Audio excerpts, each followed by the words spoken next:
नमस्कार, 12 बजे 12 खबर में आप सभी दर्शकों का स्वागत, अभिनंदन। मेरा नाम राहुल सौमित्र है और आप इस वक्त जुड़े हैं IBC 24 उत्तर प्रदेश के साथ।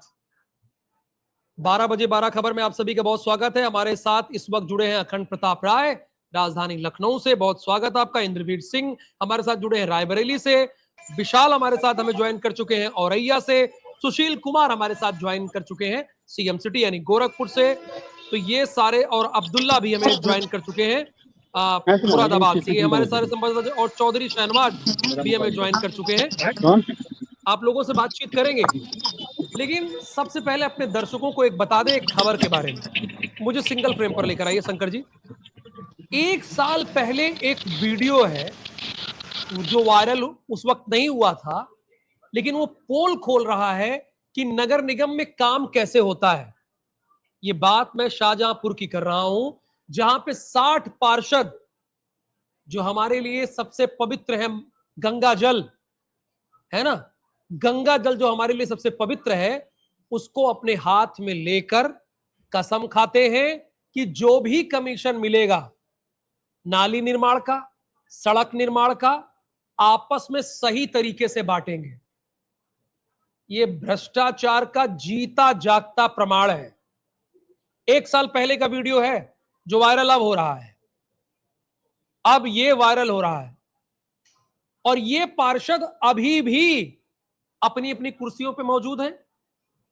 मतलब खेल कमीशन का है ना, आप सड़क बनाएंगे कमीशन, आप नाली बनाएंगे कमीशन, आप बिजली लगाएंगे कमीशन, आप सेमी हाई मास्क लगाएंगे कमीशन, आप मास्क लगाएंगे जो ऊपर वाला लाइट होती है उसमें कमीशन, सौंदर्यीकरण के नाम पे कमीशन।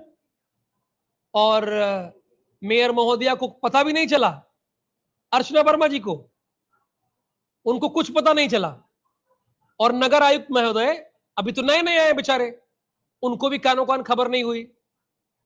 ऐसे काम कर रहे हैं आप लोग। पोल खुल गई आप लोगों की, और एक साल पहले का वीडियो है। शंकर जी हमारे PCR टीम में हैं आप, क्या वो वीडियो प्ले कर सकते हैं? जरा सुनाइए उत्तर प्रदेश की। कदम गिरा देंगे कदम झंड हो जाओगे। सही कह रहे हो।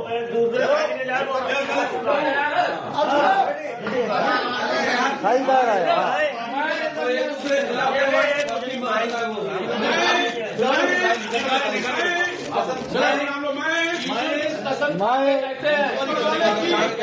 जो भी निगम की आमदनी होगी वो 60 में बटेने की बराबर से बटेगी। और हम जितने लोग हैं, हमारे जो ग्रुप के लोग हैं, और इन पे अगर जो किसी पे आंच आती है तो सब इकट्ठे होंगे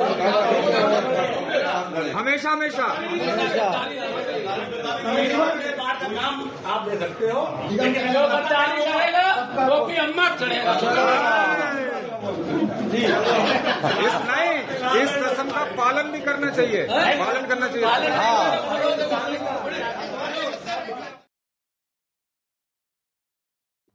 तो अब आपको समझ में आ गया ना कि सड़क जो बनते ही उखड़ जा रही है, और नाली जो बनते ही टूट जा रही है, और जो बल्ब लग रहा है वो फ्यूज हो जा रहा है। क्यों? क्योंकि पार्षदों को कमीशन मिल रहा है, ये खेल चल रहा है। और नगर आयुक्त महोदय, IBC 24 आपको सीधे बता रहा है, और महापौर महोदया अर्चना वर्मा जी, अभी हम पत्रकार हैं और हाथ जोड़ के निवेदन करते हैं, बहुत गलत मैसेज गया है पूरे उत्तर प्रदेश में। आप इनके खिलाफ कठोर से कठोर कार्रवाई करवाइए। और जिला कलेक्टर जी, आपके भी संज्ञान में ला रहा हूं मामला, और हम लोग आपको 7 दिन का वक्त दे रहे हैं, क्योंकि जो नगर आयुक्त है वो आश्वासन दे रहे हैं कि जांच करेंगे। कार्रवाई होनी चाहिए सर। आगे बढ़ते हैं, 7 दिन का वक्त है, आगे बढ़ते हैं। क्या खबर है CM सिटी से? सुशील जी अगर जुड़े हो तो।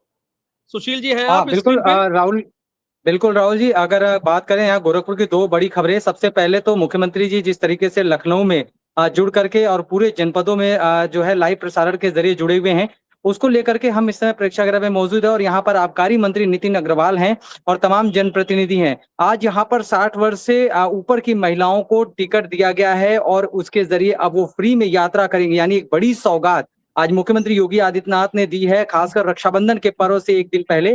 तो ऐसे में आप समझिए कि महिलाओं के लिए जो 60 वर्ष से ऊपर की हैं, अब उन्हें फ्री यात्रा करने का मौका मिलेगा। ये एक बड़ी सौगात होगी यहाँ की महिलाओं के लिए इस ऐसे रक्षाबंधन पर। इसके साथ ही अगर दूसरी खबर की बात करें राहुल, तो एक ऐसा शातिर सिपाही जो है गिरफ्त में आया है, दिल्ली एयरपोर्ट से उसे गिरफ्तार किया गया है, जिसे गैंगस्टर और तमाम अपराधियों की जो है शिनाख्त को लेकर के उस पर कार्रवाई करने को और नजर रखने के लिए जो है लगाया गया था। और उसने उन तमाम तकरीबन 15 ऐसे शातिर जो गैंगस्टर और तमाम इस तरह के अपराधी हैं, बदमाश हैं, उनके फर्जी आईडी वो बना करके और बाकायदे लोन लेने का मामला है। तकरीबन 39 जो है लाख के आसपास लोन का मामला सामने आया है और फर्जी दस्तावेज लगा करके ये पूरी तरीके से ठगी करता था और विदेश में रह रहा था। लेकिन जैसे ही पुलिस को जानकारी मिली, ये दिल्ली एयरपोर्ट से इसे गिरफ्तार कर लिया गया और जो है महाराजगंज का रहने वाला है। फिलहाल इसको लेकर पुलिस लगातार अब कार्रवाई करी और भी तफ्तीश कर रही है, इससे पूछताछ के जरिए कि और कितने और लोगों का ये फर्जी दस्तावेज बनाता था या फिर और किन-किन जगहों पर इस तरह ठगी का काम करता था। तो गोरखपुर से ये 2 बड़ी खबरें हैं और सबसे बड़ी खबर आज जो मैंने बताया कि मुख्यमंत्री ने जो बड़ी सौगात दी है इस रक्षाबंधन में, क्योंकि हमने कल परसों भी इस खबर को चलाया था कि यहाँ की जो बहनें हैं वो काफी खुश हैं मुख्यमंत्री की इस सौगात को लेकर के। और निश्चित रूप से एक बड़ी सौगात इस रक्षाबंधन में उन बुजुर्ग महिलाओं के लिए और खासकर जो इस तरह के यंग महिलाएं हैं जो अपने भाइयों को राखी बांधने के लिए दूसरे जनपदों में जाती हैं, उनके लिए। जी राहुल, बहुत धन्यवाद इस जानकारी के लिए। अखंड प्रताप राय आप हैं स्क्रीन पे, क्या खबर है लखनऊ से अगर स्क्रीन पे है तो? चलिए अभी ज्वाइन नहीं किए हमें। इंद्रवीर सिंह को स्क्रीन पे लेकर आए, रायबरेली से क्या खबर है इंद्रवीर? देखिए राहुल, देर रात अगर मैं बात करूं तो पूरे उत्तर प्रदेश में लगभग ठीक ठाक बारिश देखने को मिली और रायबरेली जिला उससे अछूता नहीं रहा है। देर रात से रिमझिम बारिश शुरू हुई, अगर मैं बात करूं देर शाम से, और रात भर ये बारिश हुई है और बारिश से चारों तरफ अगर मैं बात करूं जो बड़े बड़े नदी नाले वाले एरियाज हैं, जैसे अगर रायबरेली की बात करूं तो थाना सरेनी, डलमऊ, ऐसे कुछ जो गंगा घाट वाले एरियाज हैं वहां पर अब जो बाढ़ का जलस्तर है वो अपने उफान पर, मतलब बाढ़ के जलस्तर जो खतरे का निशान है उसके ऊपर से बहता नजर आ रहा है। और वहीं पर प्रशासन अलर्ट भी है। और देर रात तक जो बारिश हुई है उससे थाना सरेनी क्षेत्र के अंतर्गत एक गांव के एक मकान पे जो है पक्के मकान के ऊपर आकाशीय बिजली गिरी भी है और उसमें बड़ा सा जो है होल हो गया। और उसके बाद अगर मैं बात करूं तो उसके घर में जितने भी उपकरण थे बिजली के वो सब ध्वस्त हो गए हैं और तमाम तरीके की जो उनकी अपने नुकसान थे वो देखने को मिली। आकाशीय बिजली से लगातार, चूंकि जब मौसम विभाग हर एक 3 घंटे पर एक मैसेज अलर्ट करता है, उसके बावजूद चूंकि कोई जनहानि नहीं हुई लेकिन नुकसान देखने का मिला है इस घर में जो आकाशीय बिजली गिरी है। और अब तमाम तरीके की ऐसी जो बाढ़ वाले क्षेत्र हैं वहां पर राहत बचाव के काम भी कर रहे हैं। और डीएम अगर मैं बात करूं संजीत कौर ब्रोका या तहसील प्रशासन की जो टीमें हैं वो चारों तरफ जो जहां पर बाढ़ है, जहां पर ऐसे रास्तों को लेकर के दिक्कतें आ रही हैं, उन सब पे प्रशासन लगा हुआ है कि किसी तरीके से ग्रामीणों को जो है कोई तरीके की दिक्कत परेशानी का सामना ना करना पड़े राहुल इस बाढ़ के और इस बरसात के मौसम में। जी बहुत धन्यवाद इस पूरी जानकारी के लिए आपका। विशाल क्या खबर है औरैया से?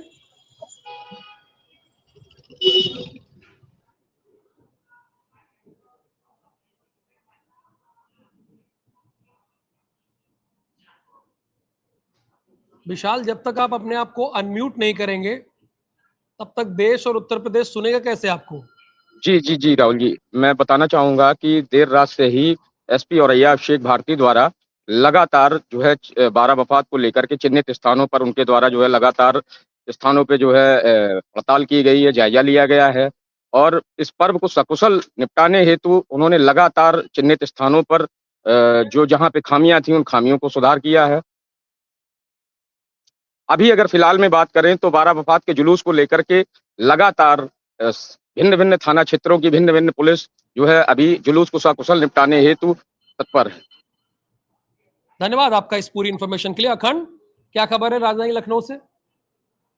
राहुल, आपको बता दें कि आज एक बड़ी योजना की शुरुआत हुई है। सीएम योगी ने हरी झंडी दिखाई है और अहिल्याबाई मातृशक्ति योजना के तहत अब 60 साल और उससे अधिक की जो बुजुर्ग महिलाएं हैं उनको फ्री बस सेवा मिलेगी। और ये एक बड़ा ऐलान है 2027 के चुनाव से पहले। सीएम योगी ने कहा था कि हमने वादा किया था और इस वादे को निभा रहे हैं, और ऐसे में एक नई शुरुआत है आधी आबादी को कहीं ना कहीं अपनी तरफ आकर्षित करने के लिए, और इसे 2027 के चुनाव से जोड़ करके देखा जा रहा है। राहुल, सबसे बड़ी बात है कि इस मौके पर उन्होंने कई और बातें भी कही। उन्होंने जहां एक तरफ 50,000 बेटियों को स्कूटी देने की बात कही है, तो वहीं दूसरी तरफ सुरक्षा को लेकर के पूर्ववर्ती जो सरकार थी, समाजवादी पार्टी की सरकार थी, उस पर हमला बोलने का काम किया। और साफ तौर पर उन्होंने बोला है कि पिछली जो सरकार थी उसमें असुरक्षा का भाव था बहन बेटियों और माताओं के अंदर, वो कहीं ना कहीं जब ये सरकार बनी है, बीजेपी की सरकार बनी है, तो उसमें सुरक्षा का माहौल आया है। और साथ ही साथ उन्होंने एक और बड़ी बात कही है, साफ तौर पर कहीं ना कहीं उसको गुंडा राज से जोड़ करके बताते हुए उन्होंने कहा है कि पहले जो राज था वहां पर भ्रष्टाचार था, गुंडों का राज था, माफियाओं का राज था, उपद्रव होता था, लेकिन जब से बीजेपी की सरकार आई है उपद्रव उत्सव में तब्दील हो गया है। इसके साथ ही उन्होंने एक और बात कही थी कि जो महिलाओं की सुरक्षा में सेंध लगाने का काम करेगा, उसके लिए दोनों में से एक जगह होगी, या तो जेल होगी या फिर जन्म होगा। तो साफ तौर पर सीएम योगी लगातार कहीं ना कहीं इस योजना के तहत न सिर्फ जो बुजुर्ग महिलाएं हैं उनको सौगात दे रहे थे, बेटियों की सौगात की बात कर रहे थे कि अक्टूबर नवंबर में 50,000 के करीब जो बेटियां हैं उनको स्कूटी देंगे। वहीं दूसरी तरफ सीएम योगी जो उनके काम समाजवादी पार्टी की सरकार के शासन के समय जो चीजें हुई थी उसको लेकर के समाजवादी पार्टी की सरकार को घेरते हुए नजर आए थे। राहुल जी, बहुत धन्यवाद आपका इस जानकारी के लिए। शहनवाज, क्या खबर है आपके जिले से?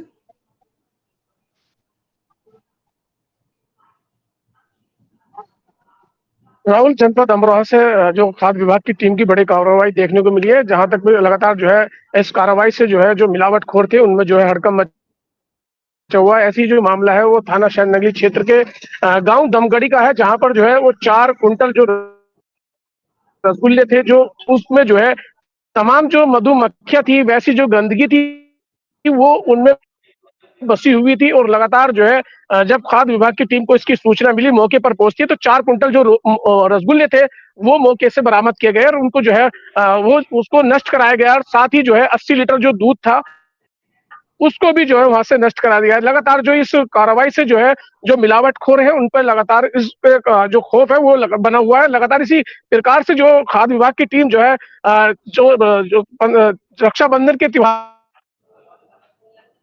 को लेकर के जो है सब बिल्कुल अलर्ट मोड पर जो है वो दिखाई दे रहा है। जी, किसी फेस्टिवल पर ही खाद्य विभाग एक्टिव ना हो, ये उनका डेली रूटीन होना चाहिए, है ना? कि आप त्योहार हो गया, आप एक्टिव हो गए। आप उन्हें इतना टाइट कीजिए कि कुछ भी मिलावटी सामान बनाने से पहले 4 बार सोचें, वरना मैं फॉर्मेलिटी मानूंगा इसको। त्योहार आया, फॉर्मेलिटी कर दिया, हो गया। Thank you so much. Abdullah, क्या खबर है आपके यहाँ से? जी बिल्कुल राहुल सर, आपको बताना चाहेंगे कि 2-3 दिन से मेरी ना थोड़ी तबीयत खराब थी, इसलिए मैं खबर दिखाई थी मैंने कोई बात नहीं, इतवार के दिन दिखाई थी, आगे बताइए खबर पर। जहां मैंने ताजपुर मार्ग पर पानी भरा हुआ था उसकी साफ तस्वीरें लाइव दिखाई थी IBC 24 पर। उसी के बाद खबर दिखाने के बाद वहां के विधायक विधानसभा 27 के हाजी नासिर कुरैशी अलर्ट मोड पर दिखाई दिए, जहां वो तत्काल पहुंचे। उन्होंने पहुंचने के बाद राहगीरों से, चलने वालों से सबसे बातचीत की, वहां के स्थानीय लोगों से बातचीत की, वहां पे तुरंत तत्काल कार्रवाई शुरू कर दी है। लेकिन अब भी ये देखा जा रहा था कि उसी दिन उन्होंने फॉर्मेलिटी निभाने के लिए TV9 पर अपनी एक खबर ब्रेक कराई थी, जिसमें उन्होंने दिखाया गया था कि मैं यहाँ पहुंचकर जल्दी से इसका निस्तारण कर रहा हूँ। लेकिन अब फिर ये देखा जा रहा है कि वहां पे कोई कार्रवाई होने का नाम नहीं ले रहा है। बिल्कुल कार्रवाई तो होनी चाहिए। अगर कार्रवाई नहीं हो रही है तो हम लगातार खबर दिखाएंगे, और तब तक दिखाएंगे जब तक कार्रवाई नहीं होगी। इस बात को लिख कर नोट करके रख लीजिए। Thank you so much Abdullah इस इंफॉर्मेशन के लिए। हमारे साथ क्या राजीव शुक्ला में ज्वाइन किए हैं क्या? स्क्रीन पर लेकर आइए उन्हें। राजीव शुक्ला शाहजहांपुर के हैं। इनका video, Abdullah thank you. Rajiv, एक वीडियो है, आप थोड़ा सा अपना मोबाइल सही करेंगे क्या? आप तिरछे हुए आ रहे हैं, क्या ये सही हो सकता है क्या? फ्रंट पर आइए, आपसे गंभीर बात करनी है सर। नहीं हो पा रहा है, कोई बात नहीं, देखते हैं। हाँ चलिए चलिए, कोई बात नहीं, आप बताइए। चलिए ये बताइए कि एक राजीव, एक वीडियो देखा मैंने जी। उसमें गंगा जल की कसम खाते हुए 60 पार्षद मुझे दिखाई दिए, और वो कह रहे हैं कि जो भी कमीशन होगा शाहजहांपुर का हम लोग आपस में इसे बांटेंगे। क्या सच्चाई है इसके पीछे? आपकी ग्राउंड रिपोर्ट क्या कह रही है? राहुल, एक हाल ही में एक वीडियो वायरल हुआ सोशल मीडिया पर जो जमकर ट्रोल हुआ, जिसमें नगर निगम के पार्षद हाथ में जल लिए कसम खाते हुए नजर आ रहे हैं। पहली बात तो ये गंगा जल का भी अपमान है, क्योंकि जिस पानी से वो प्यास बुझाते हैं उसी पानी को लेकर गंगा जल की कसम खाई। और रही बात पार्षद की, तो पार्षद जब चुनाव जीतते हैं तो वो एक कसम खाते हैं कि जनता की सेवा करेंगे, लेकिन यहाँ पर यह दूसरी कसम आखिर किस बात का संदेश दे रही है? उन्होंने ये भी कहा कि जो भी नगर निगम की आमदनी होगी उसका बराबर का हिस्सा उन्हें मिलना चाहिए। नगर निगम जनता की सेवा के लिए होता है, ना कि कमीशन खोरी के लिए। आपको बता दें, शाहजहांपुर में नगर निगम 2018 में बना और 2023 में जब चुनाव हुआ तो बीजेपी के 41 पार्षद चुनाव में जीते और अन्य दलों के पार्षद मिलाकर 60 पार्षद। जब इस वीडियो के बाबत नगर आयुक्त से बात की गई तो उन्होंने चुप्पी साध ली। राजीव, एक एक करके बात करते हैं। ये बता सकते हैं कि इसमें बीजेपी के अलावा और कौन कौन किस पार्टी के पार्षद हैं? देखिए राहुल, बीजेपी के 41 पार्षद चुने गए थे, उसके अलावा जो शेष पार्षद हैं वो अन्य दलों के पार्षद हैं यहाँ पर। अच्छा, अन्य दलों में समाजवादी पार्टी हो गई, कांग्रेस भी हो गई हाँ, होगी अगर जीती होगी, बसपा भी अगर जीती होगी तो अन्य दलों में, यानी कमीशन में सबका ये है, चाहे बीजेपी वाला हो चाहे सपा वाला हो, कमीशन मिलना चाहिए ना, खेल ये है। जी, कमीशन में सबकी भागीदारी की डिमांड वो कर रहे थे और कसम खाते। ये बताइए, ये वीडियो 100% सच है? देखिए, अगर हम वीडियो की बात करें तो वीडियो करीब 6 महीने पुराना बताया जा रहा है, लेकिन यह वीडियो सत्य है, क्योंकि इसमें जो पार्षद नजर आ रहे हैं वो सब पार्षद मौजूदा पार्षद हैं इस समय। कोई जांच हो रही है? जांच की बात नगर आयुक्त ने कही तो है, और अर्चना वर्मा की बात करें जो यहाँ की मेयर हैं, उन्होंने पूरी तरह से चुप्पी साधी हुई है। मिली है, इसका मतलब मिली है भाई।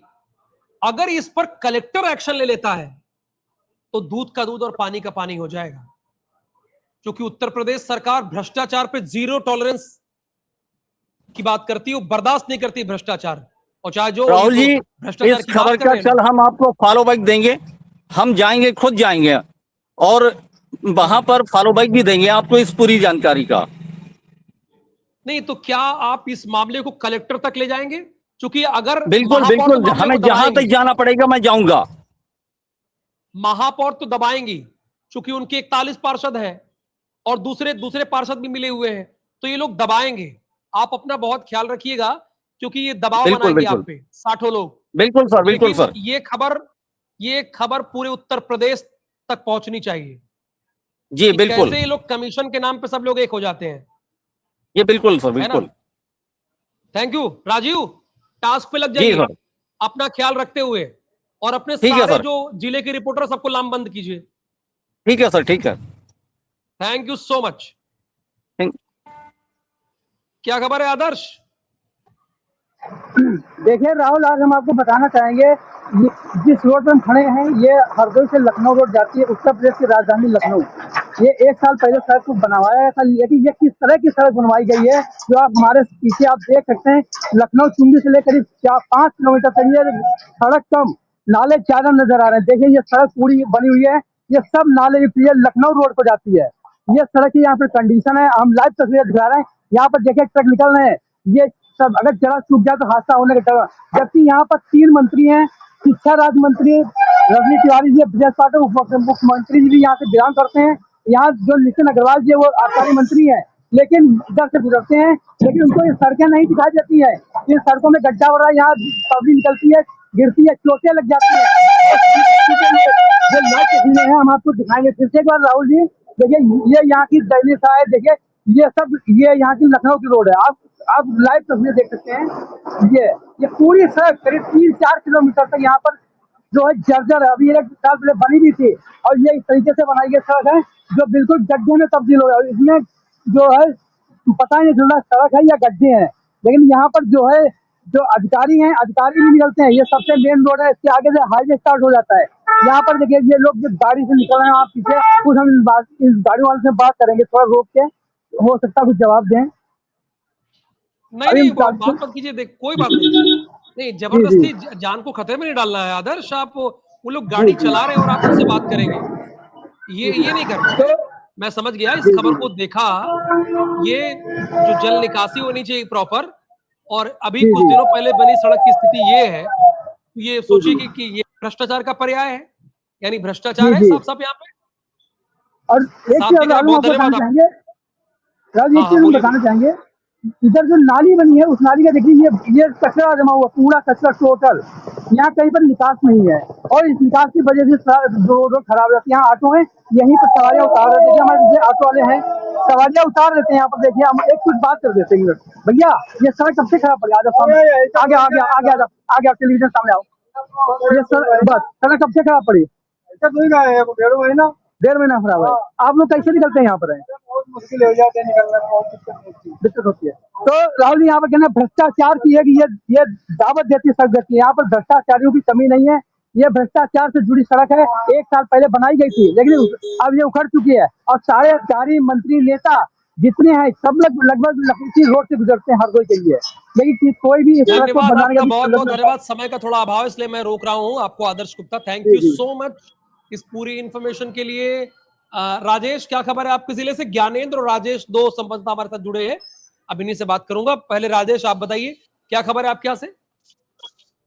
जी, बता दें कि कुशीनगर में रानी रेवती देवी प्रकरण इन दिनों चर्चाओं में है। यह मामला राज दरबार से जुड़ा हुआ है। 1503 एकड़ जमीन की है, जो काफी दिनों से न्यायालय में लंबित था, लेकिन अब यह फैसला आया हुआ है लगभग 48 सालों बाद। ये मामला यह है कि यह रानी रेवती देवी प्रकरण महारानी की ये जमीन थी, और यहाँ पर भू माफियाओं के द्वारा कुछ फर्जी तरीके से नाम चढ़ा करके और उन्हें प्लाटिंग करके बेचा जा रहा था। यानी 1503 एकड़ जो जमीन है कुशीनगर में, ये पूरी तरह से कब्जा में है, लोगों पे कब्जे में है। लेकिन जिलाधिकारी कुशीनगर अब सख्त हुए हैं और न्यायालय का फैसला भी आया है।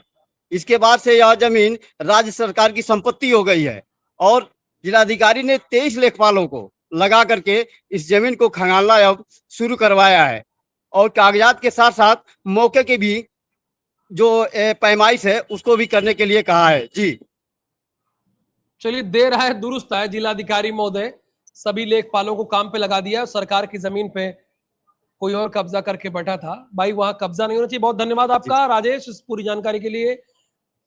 ज्ञानेंद्र, कैसे हैं आप? क्या खबर है प्रतापगढ़ से? बिल्कुल ठीक हूँ राहुल, और आपको बताता चलूं कि देर रात से ही बारिश का माहौल, लेकिन इस बारिश में सबसे बड़ी बात है कि प्रतापगढ़ की राजनीति इसमें बड़े उफान पे है। और टिकटों की मारामारी, देखिए मैं लगातार इस समय सिर्फ राजनीति पे फोकस कर रहा हूँ, और राजनीति में इस समय इतना करना भी डूबा हुआ हूँ। करना भी चाहिए भाई। आप नहीं राजनीति पे फोकस करेंगे तो कौन करेगा? आपके जिले से प्रमोद तिवारी हैं, है ना, जिनके पास गिनीज बुक ऑफ वर्ल्ड में रिकॉर्ड है। आपके पास राजा भैया है, तो आप राजनीति में फोकस नहीं करेंगे तो कौन करेगा? तो फोकस कीजिए, बताइए खबर। बिल्कुल, देखिए सबसे बड़ी चीज होती है कि पूरे वर्ल्ड की नजर अगर बात करें तो यूपी का विधानसभा चुनाव और कुंडा पे नजर ना हो, जहाँ पे पूरी दुनिया की मीडिया उस समय मौजूद होती है जिस दिन वोटिंग होती है, और रघुराज प्रताप सिंह राजा भैया के कवरेज को लेकर के काफी भीड़ होती है।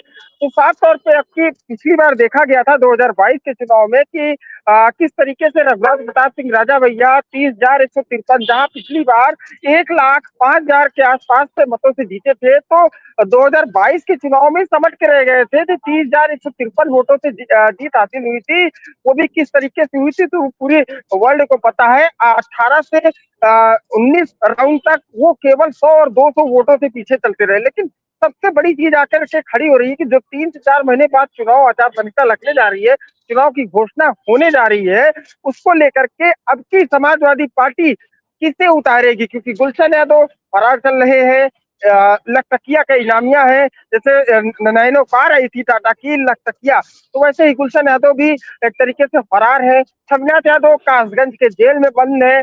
तो आखिर कुंडा पे सबसे बड़ी चीज है कि समाजवादी पार्टी किसके साथ दांव खेलेगी। आखिर क्या छविनाथ यादव को जेल से ही लड़ाने का विचार बना रही है जो गुलशन यादव के भाई हैं, या गुलशन यादव सरेंडर करेंगे और वो जेल से चुनाव लड़ेंगे, ये भी देखने वाली बात होगी। बात ये तो कुंडा की हो गई। अब लेकिन अब की बार जनसत्ता दल लोकतांत्रिक के जो कार्यकर्ता है, समर्थक है, वो अब साफ तौर पर फेसबुक, ट्विटर हर जगह एक चीज लिख रहे हैं कि अब की बार 1.5 लाख के आसपास, साफ तौर पर 1.5 लाख के नारा फिर से लगने शुरू हो गया है।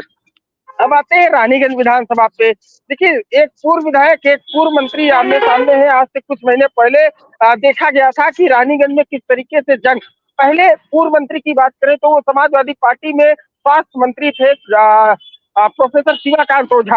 आप बहुत अच्छी तरीके से जानते होंगे, प्रोफेसर शिवाकांत ओझा जो है बसपा में भी रह चुके हैं, भाजपा में भी रह चुके हैं, फिर से भाजपा में आ चुके हैं।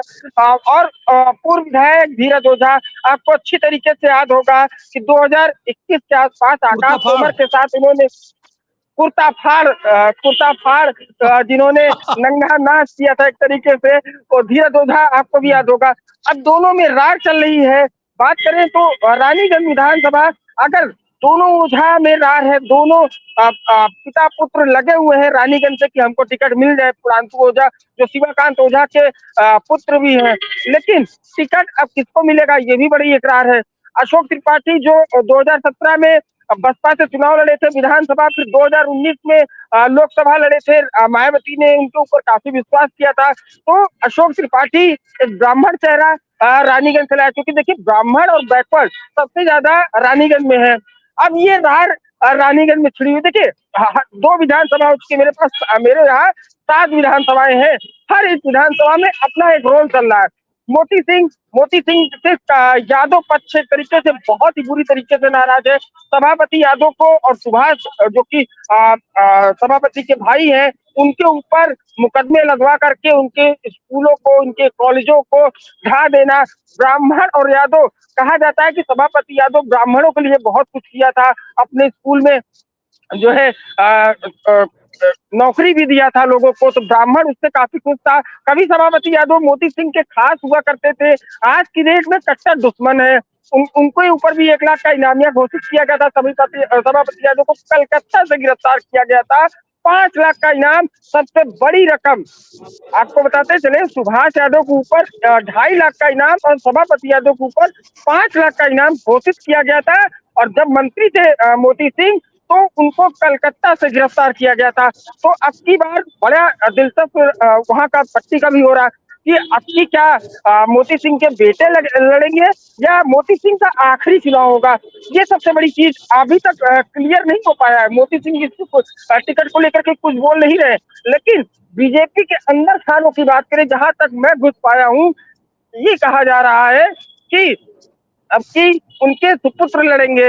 लेकिन सुपुत्र की बात करें तो उनका भी स्वास्थ्य कुछ ठीक नहीं चल रहा, तो उसको भी लेकर आ रहे।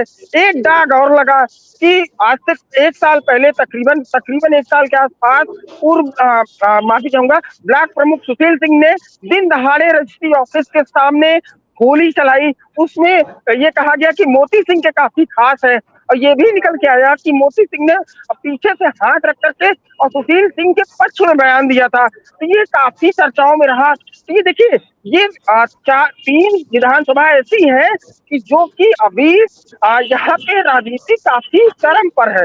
देखिए, कुंडा में बीजेपी को इस तरीके से नसीब माना जाता है, वो आप भी जानते हैं, हम भी जानते हैं। वहाँ इस समय अगर कोई लड़ाई है तो वो समाजवादी पार्टी और रघुराज प्रताप सिंह राजा भैया, मैं पार्टी का नाम नहीं दूंगा वहाँ पे, इसलिए कि वहाँ समाजवादी पार्टी वर्सेस रघुराज प्रताप सिंह राजा भैया।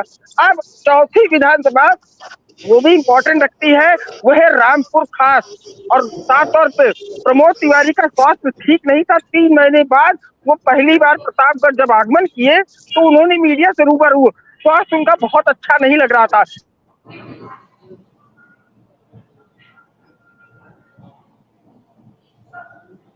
क्या हो गया? आपकी आवाज नहीं आने रही है। नहीं, हमारी बात देखिए, आप बोलिए। ये कहा जा रहा है कि प्रमोद तिवारी का चुनाव, देखिए भगवान करे उनकी लंबी आयु हो और हम लोगों की भी आयु उनके लगे। प्रमोद तिवारी एक ऐसे नेता है कि हर व्यक्ति कि अपने विधानसभा के हर एक व्यक्ति को नाम से जानते हैं, दूर से ही बुला लेते हैं कि फलाने वहां बैठे हैं, तो वहां हर एक व्यक्ति बाबा घुसरनाथ से भी प्रार्थना कर रहा है कि हमारी भी आई प्रमोद तिवारी को लगे। लेकिन ये अगर राजनीतिक लोगों की बात करें, जो पत्रकार साथियों की बात करें, तो ये कहा जा रहा है कि 2027 का चुनाव आराधना मिश्रा और मोना मिश्रा के साथ में शायद ये प्रमोद तिवारी का आखिरी चुनाव हो सकता है स्वास्थ्य के कारण। तो अब उनके खिलाफ छोटे सरकार, देखिए दोनों बार नहीं 3 बार 2014 का उपचुनाव अच्छी टक्कर बीजेपी ने दिया, बहुत भयानक टक्कर मिली थी, बड़ा बवाल भी हुआ था 2014 में, आपको बहुत अच्छी तरीके से याद होगा, जिसमें ये आरोप लगाया गया था कि मोना जी का जो है ब्लाउज फाड़ा गया, बड़ा बवाल हुआ था, उपचुनाव हुआ था।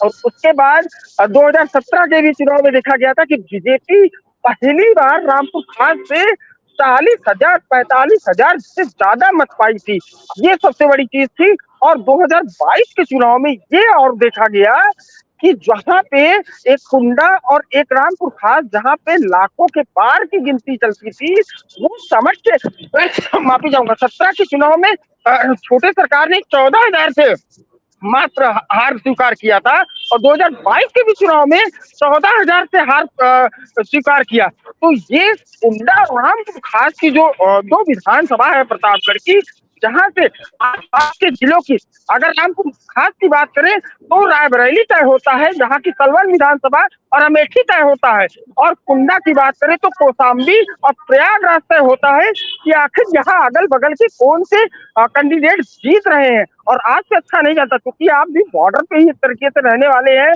और भले ही आप इस समय हैं, लेकिन आप चुनाव अक्सर आते हैं यूपी के, आपने खुद देखा होगा कि ये जो 2 विधानसभाएं हैं आसपास के जो विधानसभाओं को तय करते हैं। तो प्रतापगढ़ की राजनीति से बात करें तो मंडल और बनारस, ये पूरा का पूरा प्रतापगढ़ पे इसमें फोकस है।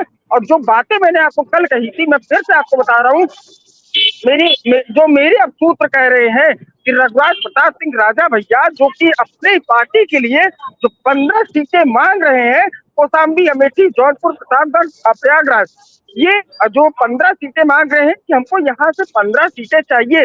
अब बात छन के आ रही है कि मात्र जो मेरे पास सूत्र है, जिसकी मैं पुष्टि कर सकता हूँ, मात्र 3 सीटों पे बात बन रही कही जा रही है कि बीजेपी की ओर से 3 सीटें दी जाएंगी। ये पुष्टि है मेरी ओर से, ये मैं कह रहा हूँ कि 3 सीटों पे बात तय हो रही है। शायद एक मंझनपुर है, 2 आप जान ही रहे, कुंडा और बाबागंज, ये 2 सीटें तो रहेंगी ही रहेंगी। एक मंझनपुर कौशाम्बी से बातें कही जा रही है।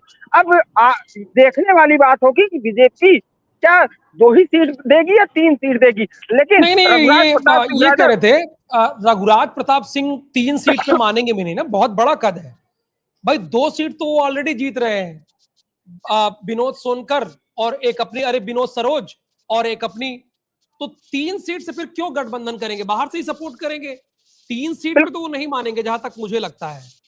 बिल्कुल, अगर वही 5 सीट उनको दिया जाए तो हो सकता है कि मान जाए, 3 सीट पे कहां वो मानने वाले हैं। बिल्कुल वही मैं आपको बता रहा हूँ कि 3 सीटों पे बातें डन हो रही, लेकिन जो जनसत्ता दल के अगर प्रदेश अध्यक्ष की बात करें, कल मेरी प्रदेश अध्यक्ष से भी बात हुई, वो 3 सीटों पे राजी नहीं हो रहे हैं। और साफ तौर पे शैलेंद्र अभी उन्हीं के साथ है, शैलेंद्र कुमार अभी उन्हीं के साथ है कि नहीं राजा भैया? बिल्कुल, शैलेंद्र कुमार अब उनके साथ नहीं है, समाजवादी पार्टी से जुड़ चुके हैं, और ये कहा जा रहा है कि लेकिन जो शैलेंद्र कुमार जो है वो एक तरीके से राजा से ही समर्पित है। वो आप भी जानते हैं कि कौशाम्बी के सांसद वो कैसे बने थे और राजा के लिए वो कितने समर्पित हैं। जब 2024 के चुनाव में अगर सबसे बड़ा कोई 2024 के चुनाव में रघुराज प्रताप, तो 3 सीट पे तो नहीं मानने वाले हैं जहां तक मेरा है, 3 सीट पे तो नहीं ज्ञानेंद्र, ये बहुत मुश्किल है। अगर गठबंधन होता भी है तो राजा भैया स्वतंत्र रहे हैं, उनकी इमेज अलग है। अगर वो बीजेपी से, देखिए उन्होंने समाजवादी पार्टी से गठबंधन नहीं किया ना, साथ दिया, मंत्री बने, गठबंधन और को कुछ नहीं, निर्दलीय ही लड़े वो। तो अगर बीजेपी से गठबंधन कर रहे हैं तो 3 सीटों के लिए तो नहीं एग्री करेंगे। बिल्कुल बिल्कुल, देखिए आपने बिल्कुल देखिए मिनिमम बिल्कुल देखिए फूलपुर, कौशाम्बी, प्रतापगढ़, अमेठी और आसपास अयोध्या भी, ये कहा जा रहा है कि अयोध्या भी उनका इंटरफेयर रहा है। तो देखिए खासतौर पर गोपाल जी अमेठी से बिलोंग करते हैं तो वहां से उन्होंने नुकसान दिया जो है कांग्रेस की सीट निकली। साफ तौर पे ये कहा जा रहा था कि शायद अब की रायबरेली का गढ़ तोड़ा जा सकता है। तो ये अंदर की बात है कि जहां तक मुझे पता है कि शायद रायबरेली भी गड़बड़ा रही थी, लेकिन राजा भैया ने ही साथ दिया, तो वहां पे रायबरेली भी साथ में आई। साथ में ये कहा जा रहा है कि फूलपुर की भी सीट और कौशाम्बी की भी सीट विनोद सोनकर को हराने वाले एक तरीके से जो कि काफी नाराजगी थी, वो नाराजगी विनोद सोनकर के टिकट से न खुद से बैंगलोर में मीटिंग भी हुई थी। खुल करके सभी चैनलों पे चला था, उन्होंने खुल करके हर एक चैनलों पे बोला भी था कि हाँ मीटिंग हुई है। और साफ तौर पे वो टिकट मांग भी रहे थे, 2 टिकटें शायद मांग रहे थे, कौशाम्बी एक प्रतापगढ़, बातें डन नहीं हो रही थी, सिर्फ एक टिकट हो, एक अच्छा टिकट पे राजी हुआ जा रहा। एक चीज बताइए, जो आप गठबंधन की बात कर रहे हैं, बड़ी बात कर रहे हैं, जनसत्ता दल से गठबंधन की बात कर रहे हैं बीजेपी की, तो राजा भैया कहाँ बात कर रहे हैं? दिल्ली बात कर रहे हैं या लखनऊ बात कर रहे हैं? कहाँ बात कर रहे हैं? देखिए सीधे हाईकमान अमित शाह से सीधे बातें हो रही हैं, जो भी बातें हैं सीधे अमित शाह से है। और जो लोकसभा के चुनाव में मीटिंग हुई थी वो दिल्ली नहीं हुई थी, अमित शाह भी बैंगलोर में, अमित शाह भी बैंगलोर में। ये वाली मीटिंग मुझे ही पता है ये, लेकिन ये 3 सीट पे तो नहीं मानने वाले हैं ज्ञानेंद्र। 3 सीट बहुत कम है उनके लिए, बहुत कम है भाई। बिल्कुल उनके वो पिछला जो विधानसभा चुनाव था 2 जीते थे, और 2 ऐसी विधानसभा सीट थी जहां पे जनसत्ता दल ने बेहतरीन परफॉर्मेंस किया था, है ना। तो शुरू हुए थे वो, अब तो उनके कार्यकर्ता लगातार बढ़ते जा रहे हैं, तो 3 सीट पे तो मानने वाले नहीं है। कम से कम 5 सीट तो मान चाहिए उनको, 5 या 4। और कुछ बिल्कुल देखिए, 5 क्लोजिंग किया जाए। बिल्कुल लास्ट बात पे आके खत्म करूंगा। देखिए सबसे बड़ी नजर अब की पूरे विधानसभा में, देखिए अगर चुनाव की बात करें तो केवल गिनतियों की, उंगलियों की गिनतियों पे रह गया है। मात्र अगर बात करें तो 120-150 दिन मात्र शेष रह गए हैं। 150 दिन बाद हो सकता है कि आचार संहिता लागू हो जाए, लेकिन सबकी नजर अब की केवल और केवल कुंडा पे फोकस है। क्या गुलशन यादव, छविनाथ यादव में कौन चुनाव लड़ेगा, और आखिर समाजवादी पार्टी किसे उतारेगी? राजा के खिलाफ सबसे बड़ी चीज है कि आखिर किसे उतारा जाएगा। अगर दोनों भाई में से कोई किसी को टिकट दिया जाता है, क्योंकि अखिलेश यादव भी आए हैं। एक चीज ये कह रहे थे ज्ञानेंद्र, अजीत यादव नाम हो सकते हैं क्या? इलाहाबाद विश्वविद्यालय के छात्र संघ अध्यक्ष हुआ करते थे, एक बार माहौल भी बनाए थे अभी समाजवादी पार्टी में, क्या वो हो सकते हैं? बिल्कुल, जो अभी प्रदेश अध्यक्ष बने हैं भाजयुमो के, जो रोहित मिश्रा, जिनको हरा करके इलाहाबाद यूनिवर्सिटी के अध्यक्ष बने थे, अजीत यादव का नाम कहीं नहीं है। बीच में एक नाम उठा था। अजीत यादव नहीं, मैं अपने समय के अजीत यादव की बात कर रहा हूँ भाई, बहुत पहले छात्र संघ अध्यक्ष बने थे। नहीं, अभी ऐसा कोई नाम आपको 2007 की पहले की बात बता रहा हूँ। 4 या 5 में वो अध्यक्ष बने थे, बसपा से तब लड़ने जा रहे थे। अभी समाजवादी पार्टी में प्रवक्ता है केवल। बिल्कुल देखिए, अभी तक ऐसा कोई नाम नहीं चल रहा है। अगर कोई बाहर से भी एक कहा जाता है कि अगर भले वहाँ कुंडा के रहने वाले आप बाहर रह रहे हो, तो केवल एक डमी कैंडिडेट के रूप में, तो ऐसा आपकी समाजवादी ये चाहेगी। संभव नहीं। मैं एक बात बोल रहा हूँ रेफरेंस के तौर पे, और उनको अगर उस समय माहौल बनाए थे जब अध्यक्ष थे, 2006 की बात है, तब माहौल बनाए थे, लेकिन अभी कोई उनकी संभावना नहीं है। बिल्कुल, अगर प्रतापगढ़ की बात करें तो बीच में अखिलेश यादव ने एक प्रेस कॉन्फ्रेंस के दौरान बातों में कहा था कि प्रतापगढ़ से ज्योत्सना सिंह कुंडा से चुनाव लड़ सकती है, तो काफी चर्चा में आई थी। उनके जो है माताश्री नगर पालिका से चुनाव लड़ी थी, तो ज्योत्सना सिंह का नाम आया था, लेकिन ज्योत्सना सिंह ने भी साफ कर दिया कि हम सदर विधानसभा के लिए मेहनत कर रहे हैं, हम सदर विधानसभा से चुनाव लड़ेंगे। तो अभी तक कुंडा से किसी ने दावेदारी नहीं ठोकी है, और लेकिन ये माना जा रहा है कि अगर दोनों भाइयों में से कोई लड़ेगा, जो कि अभी जिला अध्यक्ष छविनाथ यादव है, वो कासगंज के जेल में बंद है, हो सकता है दोनों में से एक कोई चुनाव लड़ सकता है। और फिलहाल 2 सीट सबसे महत्वपूर्ण रखती है, रामपुर खास और एक कुंडा। अब ज्ञानेंद्र, इतनी बढ़िया परिचर्चा हो गई हमारी और आपकी प्रतापगढ़ की 7 विधानसभा सीट पे, ये लोगों तक पहुंचना भी चाहिए। खुद आप एडिट करके इसको करिएगा। और कुछ कहना है कि मैं क्लोज करूं, क्योंकि शंकर जी कह रहे हैं कि ओवर हो गया टाइम। बिल्कुल, धन्यवाद, बहुत धन्यवाद, नमस्कार आपका।